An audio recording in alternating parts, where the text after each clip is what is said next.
La ville de Bruxelles emboîte le pas aux jeunes qui manifestent chaque semaine pour le climat. Michel Gueillard, vous êtes à l'hôtel de ville. Des mesures sont adoptées par le conseil communal aujourd'hui.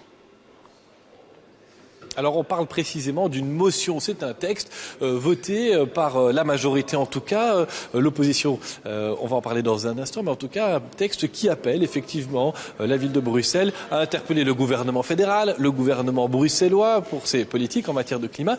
Un texte qui dit aussi que dans les écoles de la ville, beaucoup d'élèves de la ville de Bruxelles ont participé aux manifestations. Celle de dimanche, 70 000 personnes dans les rues de Bruxelles, c'était encore une fois une mobilisation très importante. Et puis juste avant jeudi, 30 000 jeunes qui ont brossé l'école ou les cours pour venir manifester encore une fois dans Bruxelles. Parmi eux, beaucoup d'élèves de la ville de Bruxelles. Eh bien, la ville veut montrer qu'elle a reçu le message et qu'elle demande qu'on fasse de l'éducation permanente, de l'éducation à la citoyenneté autour des questions environnementales. C'est ça qui se trouve dans la motion qui sera déposée et votée en tout cas par la majorité au conseil communal ici à la ville de Bruxelles. Alors du côté de l'opposition, eh bien, on est plus dubitatif. Le CDH parle d'une motion qui manque un petit peu d'ambition, demande plus justement d'actions concrètes. Le MR, pour les mêmes raisons, annonce qu'il ne va pas la voter. Le PTB, lui, va déposer des amendements et il rappelle notamment, le parti de gauche radicale, qu'il faudrait des garanties que les jeunes qui participent à ces actions de manifestation ne soient pas sanctionnés. La motion a été déposée